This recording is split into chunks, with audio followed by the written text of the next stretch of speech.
देखो, आज की चैप्टर यानी मनोविज्ञान का दूसरा चल रहा है। ठीक है, अब आज हम दूसरा चैप्टर मनोविज्ञान का पढ़ाने जा रहे हैं, जिसका शीर्षक है संस्कृति एवं बुद्धि, सामूहिक बुद्धि एवं सृजनात्मकता एवं अभिक्षमता के बारे में हमको पढ़ना आज अच्छे तरीके से पढ़ना है, ताकि हमको समझ में आ सके। यानी बस इसी के बारे में पढ़ना हमको, संस्कृति एवं बुद्धि और सामूहिक बुद्धि एवं सृजनात्मकता, दूसरा तुम्हारा या अभिक्षमता, इसके बारे में हमको पढ़ना। अच्छे तरीके से पढ़ लेना। लेकिन हम पहले जान लेते हैं कि ये सांस्कृतिक बुद्धि, लेकिन इस चैप्टर के अंदर में हमको क्या चीज पढ़ना है, इनके बारे में हम लिख दिए हैं। सांस्कृतिक बुद्धि, दूसरा तुम्हारा तकनीकी बुद्धि, तीसरा है सामूहिक बुद्धि, अभिक्षमता, सृजनात्मकता एवं बुद्धि, मनोवैज्ञानिक अभिव्यक्तियों का मूल्यांकन, इनके बारे में हमको अच्छे तरीके से पढ़ लेना आज। तो पहले चलते हैं हम सांस्कृतिक। आखिर संस्कृति है क्या चीज? संस्कृति ऐसा यानी रीति रिवाज, समाज के अंदर में रीति रिवाज है ना। जैसे कि मान लेते हैं समाज के अंदर में कोई चीज के बारे में, समस्या का कोई अगर समाधान होता है वो समाज ही करता है। मतलब जैसे शादी ब्याह एक रीति रिवाज के जरिए से होता है किसी का, क्या लड़का रहे क्या लड़कियां रहे, उनको जो है अगर शादी ब्याह होती है रीति रिवाज के अनुसार रहते हैं, यानी संस्कृति के ही जरिए से शादी ब्याह किया जाता है, रीति रिवाज के साथ अच्छे ढंग से किए जाते हैं, वही है तुम्हारा रीति रिवाज। तो पहले हम जान लेते हैं रीति रिवाज है, लेकिन उसके साथ साथ एक बुद्धि जोड़ दी है। संस्कृति कहते हैं यानी कल्चर हमारा, है ना। देखे यानी समाज का कल्चर क्या है, इस समाज की कल्चर कैसी है, इसके बारे में हमको अच्छे तरीके से समझ लेना है।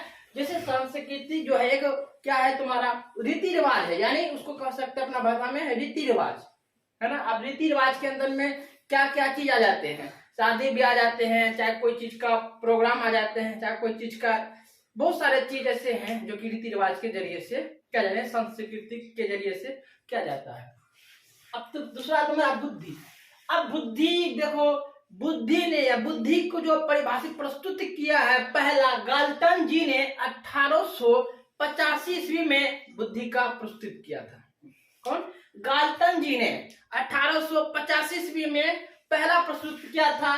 लेकिन बुद्धि देखो, बुद्धि एक क्या कहते हैं, सीखने तथा समझने की योग्यता है।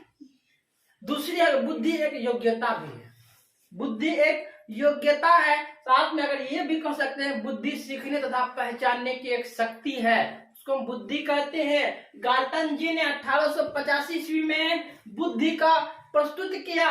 पूछ देगा गाल्टन जी ने कब कितना ईस्वी में प्रस्तुत किया बुद्धि का, तो 1885 ईस्वी में गाल्टन जी ने प्रस्तुत किया बुद्धि का। अब देख लो, बुद्धि कोई कहता है कि बुद्धि 3 प्रकार से है, कोई कहता है कि बुद्धि 5 प्रकार से है, समझे। लेकिन सबका एक है, सबका सही है ये नहीं है, लेकिन कोई साइंटिस्ट ने, कोई वैज्ञानिक ने 3 प्रकार के हैं बुद्धि का, कोई कहता है कि 5 प्रकार के, क्योंकि बुद्धि में भेदभाव है ना, सबका कहना अलग अलग। ये तुम्हारी बुद्धि था। दूसरा तुम्हारा है सृजनात्मकता, है ना। सृजनात्मकता आखिर है क्या, ये यार सामूहिक बुद्धि, यानी बुद्धि के बाद आ गया तुम्हारा सामूहिक बुद्धि। आखिर सामूहिक बुद्धि क्या? दूसरों की भावना को पहचानना, वो सामूहिक बुद्धि है। या अपना भाव को पहचानना, दूसरों की भाव को पहचानना सामूहिक बुद्धि है। तो जैसे कि सामूहिक बुद्धि को हम संवेगात्मक बुद्धि भी कह सकते हैं, या कहो सामूहिक बुद्धि, या कहो तुम संवेगात्मक बुद्धि, दोनों एक है। चाहे ये तुम्हारा आ जाए, चाहे तुम्हारा वो पूछा जाए, लेकिन दोनों एक हैं, सामूहिक बुद्धि या संवेगात्मक बुद्धि। देख लो, सेलावी तथा मेयर ने 1990 ईस्वी में क्या किया है, सामूहिक बुद्धि का विकसित किया, मतलब दिया है। यानी सेलावी तथा मेयर ने 1990 की दशक में क्या किया, 1990 ईस्वी में यानी सामूहिक बुद्धि का उपलब्ध किया। अब बाद में, अब देख लो, जब 1990 में सामूहिक बुद्धि के बारे में जो कहा, लेकिन उतना चर्चा नहीं हुआ, चर्चा उतना नहीं था। जब उसको फेमस करने के लिए फिर जानते हैं गोलमेन ने इसे 1995 में विकसित किया। किसको? सामवेगिक बुद्धि को। तो अच्छे से समझ लो, कब? 1990 में जो बुद्धि का सलेवी मैन ने जो किया था उतना तरक्की में नहीं आया था, यानी उतना विकसित नहीं हुआ था। फिर गोलमैन ने इसे 1995 ईस्वी में इस बुद्धि या सामवेगिक बुद्धि या संवेगात्मक बुद्धि को क्या विकसित किया और फेमस किया। जैसे कि सामवेगिक बुद्धि यानी दूसरे की भावना को समझना या अपनी भावना को समझना, पहचानना कि मेरी भावना कैसी है, उसकी भावना कैसी है। भावना से ही पता चल जाता है इंसानों की, मन से ही, भाषा से, लैंग्वेज से ही पता चल जाता है इंसानों की ये इंसान कैसी होगी। तो बाद में जब इतना तरीका करने के बाद ऑब्जेक्टिव के अंदर में तुम्हारा ये भी पूछ सकता है कि सलावी मैन ने बुद्धि को कब ही किया? 1990 ईस्वी में किया। अब यानी सामवेगिक बुद्धि को विकसित कब हुआ? 1995 में, यानी 1995 में गोलमैन ने ही विकसित किया गया। किसका? सामवेगिक बुद्धि और संवेगात्मक बुद्धि। लेकिन एक चीज और जानेंगे, सामवेगिक बुद्धि जो है जानते हो ये संवेग से बना है। किससे? ये जो सामवेगिक बुद्धि है तुम्हारा, जानते हैं संवेग से बना है। संवेग से बना है।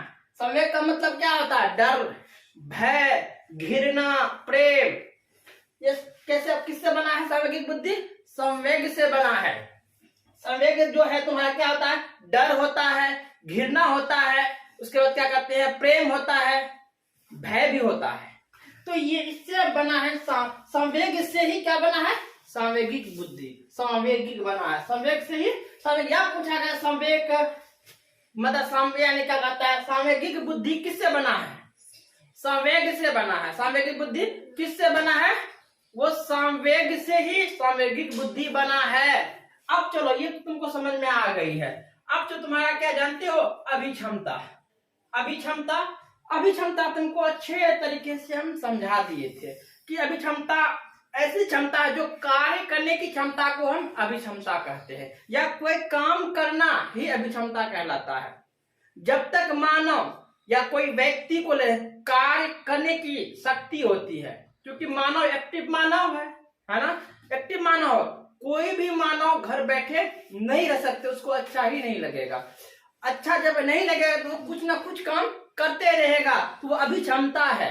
काम करने की ही क्रिया को हम अभिक्षमता कहते हैं। जैसे तुम लोग एक पढ़ रहे हो, पढ़ाई कर रहे हो।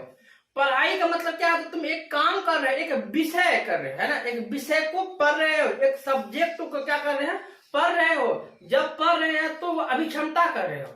यानी कह लगते हो, जब तुम कोई भी स्टूडेंट को ले लो, कोई भी विद्यार्थी को अगर हम जानते हैं, ताकि अगर हम समझ जाए, कोई भी विद्यार्थी अगर एग्जाम के टाइम में कोई घर बैठे नहीं रहते हैं, कुछ ना कुछ वो पढ़ते रहते हैं, यानी उनके साथ कैपेसिटी है। क्या उसके पास एक कैपेसिटी है, खुद का कैपेसिटी है कार्य करने का। इन व्यक्ति के पास अपना खुद कैपेसिटी होती है पढ़ने का। कोई भी इंसान को लो, अभी तुम ही लोग जैसे हो, तुम्हारे पास इतनी क्षमता है पढ़ने का, ताकि हम इतनी शक्ति है याद करने का। यूं कह सकते हो अभिक्षम काम करने की क्रिया को हम अभिक्षमता कहते हैं। किसी मनुष्य के पास अगर देखोगे या किसी व्यक्ति के पास देखोगे, एक दिन में 10 क्वेश्चन याद कर लेता है ना, शक्ति है। कोई इंसान को देखोगे 20 क्वेश्चन याद कर लेता है, कोई 30 कर लेता है, कोई 40 कर लेता है, क्योंकि काम करने की उसके पास एक शक्ति है, वही अभिक्षमता कहलाता है। चलो अब तो सृजनात्मकता। आखिर ये जो सृजनात्मकता है, लेकिन इसको गौर से समझना है। एग्जाम में अक्सर बोर्ड एग्जाम में तुमको पूछा जाएगा कि सृजनात्मकता एवं बुद्धि क्या है ना, या कहो सृजनात्मकता एक तकनीकी है। क्या है? तकनीक के जरिए से, टेक्नोलॉजी के जरिए से हमको क्या करना है? तरक्की करना है। तकनीक के जैसे किसी वस्तु, विचार, कला, है ना, या साहित्य, या कहो किसी समस्या का समाधान निकालना ही अभी यही सृजनात्मकता कहलाता है। किसी समस्या को समाधान के लिए समाधान निकालना ही अभी ये सृजनात्मकता कहलाता है, यानी तकनीकी, है ना। अब देख लो, तकनीकी में ये होता है कभी कभी तुम लोग देखे होगे घर के अंदर में क्या कहता है, कोई जैसे परिवार के अंदर में या समाज के अंदर में बहुत सारे समस्या आ जाते हैं, है ना। उस समस्या को समाधान निकालने के लिए तुम्हें फोकस करना पड़ेगा किस पर, सृजनात्मकता पर, क्योंकि तुम लोग पढ़ी लिखी हो, एक अनपढ़ नहीं हो। जब पढ़ी लिखी हो तो तुमको अपना सोच खुद है, मनुष्य के पास सोच अपना खुद है, क्योंकि उनके पास बुद्धि है। जिस तरह से बुद्धि तुमको समझाया, एक बुद्धि होता है जन्मजात, एक होता है अपरिचित बुद्धि, है ना। जन्मजात जैसे वो क्या होता है, अगर बाप उसके यानी पेरेंट्स को अगर बुद्धि है तो उनकी औलाद को भी बुद्धि होगा, है ना। तो बुद्धि जन्मजात से भी होता है, उसके बाद यानी अपरिचित भी होता है। यानी यह सृजनात्मकता किसी तक यानी किसी वस्तु, विचार, कला, साहित्य को ही सृजनात्मकता कहलाता। जैसे कोई है विचार, कोई चीज से विचार किया, तकनीक से मतलब बुद्धि लगाया। कोई भी चीज में अगर देखोगे कोई काम करता है तो उसमें तुम अपना बुद्धि को क्या करोगे, इस्तेमाल करोगे कि ये बुद्धि अगर ऐसे करने से ये काम ऐसे हो जाता है, ऐसे टेक्नोलॉजी लगाने से ऐसे हो जाएगा, ऐसे लिखेंगे तुम्हारा ऐसे हो जाएगा, तो बहुत खुशी की बात है। तो वही तुम्हारा सृजनात्मकता कहलाता है। आगे चलते हैं कि मनोवैज्ञानिक अभिवृत्तियों का मूल्यांकन, यानी मनोवैज्ञानिक अभिवृत्तियों का मूल्यांकन क्या है, या गुण है इनका जो होता है, क्या होता है, गुण। अब देखो ये जो गुण है तुम्हारा, अब देखो मनुष्य के पास, हर इंसान के पास अगर देखोगे ना कुछ ना कुछ गुण रहता है, गुण उनके पास रहता है। कोई होता है भीतर गुण ना, कोई होता गुण से भी बहुत कुछ हो सकता है, क्योंकि कला है उनके पास तो बहुत कुछ हो सकता है। गुण जैसे कोई चीज होता है, कुछ जगह गुण होता है जानते हो, कुछ बनाने का, है ना। कुछ किसी के पास गुण होता है कि मतलब कीना होता है, लेकिन ये गुण नहीं है, कीना वाला गुण नहीं समझना हमको, बस ये गुण। जब कोई मनुष्य को क्या कहता है, मनोवैज्ञानिक जो मन से गुण सिखा जाता है, अपने दिल के अंदर से जो गुण है उनके पास कुछ करने का, टेक्नोलॉजी में तकनीक की सोचने के लिए जो गुण होता है अंदर से, वो तुम्हारा मनोविज्ञान, उन्हीं का मूल्यांकन है। लेकिन एक अभिक्षमता के बारे में अगर हम देखते हैं तो 2 वर्गों में विभाजित किया गया है। अभिक्षमता को 2 वर्गों में विभाजित किया गया है। एक होता है बहु अभिक्षमता, दूसरा होता विशिष्ट अभिक्षमता। यानी बहु अभिक्षमता जो है और विशिष्ट अभिक्षमता, यानी अभिक्षमता का कितने वर्गों में बांटा गया है, 2 वर्गों में बांटा है। एक बहु अभिक्षमता, दूसरा विशिष्ट अभिक्षमता। बस हमको लिखना, अभिक्षमता कार्य करने की क्षमता को हम अभिक्षमता कहा जाता है। अभिक्षमता को 2 वर्गों में बांटा गया, एक क्या कहते हैं बहु अभिक्षमता, दूसरा कहता है विशिष्ट अभिक्षमता। बोलो यहाँ तक समझने में। अब देखो यहाँ से तुम्हारी बहुत सारे ऑब्जेक्टिव निकल के आ रहे हैं, बस हमको अगर एक झलक अच्छे से देख लेना है। ऑब्जेक्टिव तुम्हारा जैसे पूछ देगा कि यानी सामयिक यानी संवेग से कौन सा लफ्ज बना है, यानी सामयिक या सामयिक किससे बना है, संवेग से बना है ना। अब सामयिक बुद्धि जो तुम्हारा जानते हैं, इसको पहला जो प्रस्ताव किया कौन किया है, सैलावी तथा मेयर ने कब किया है, 1990 ईस्वी में किया है। गोलमेन ने जब 90 में किया था, विकसित उतना नहीं हुआ था, बाद में गोलमेन ने इसके बारे में चर्चा किया, फिर 1995 में जाकर के क्या क्या सामयिक बुद्धि फिर विकसित हुआ। अब देखो यहाँ पे समझने में नहीं, बुद्धि के बारे में गाल्टन जी ने 1885 ईस्वी में बुद्धि का प्रस्तुत किया, बुद्धि के बारे में क्योंकि उसके बाद बहुत सारे वैज्ञानिक आए, अपने अपने परिभाषा दिए बुद्धि के बारे में। कोई का योग्यता है, कोई का कार्य करने की, यानी क्या कहता है सोचने तथा सीखने की शक्ति है बुद्धि, है ना। बहुत सारे बुद्धि का कंफर्म नहीं हुआ, आते जाते हैं उसका परिभाषा देते जाते हैं, उस पर हमको ध्यान नहीं देना। बस तुम्हारा ये था, यानी तुम्हारा संस्कृति जो तुम्हारा कल्चर के बारे में अपनाता है, उस समाज की कल्चर कैसा है ना। समाज में रहने वाले लोग की कल्चर कैसा है, गांव में रहने वाले लोग की कल्चर कैसा है, बस संस्कृति ही सिखलाता है। फिर समाज में रहने वाले रीति रिवाज कैसे करते हैं, शादी ब्याह रीति रिवाज के जरिए से किया जाता है, ये तुम्हारी सांस्कृतिक बुद्धि है। बोलो समझने में कोई दिक्कत नहीं हुआ है। अब हम थोड़ा सा इसका प्रश्न उत्तर करा देते हैं। अच्छा लगा तो शेयर करना, लाइक भी करना।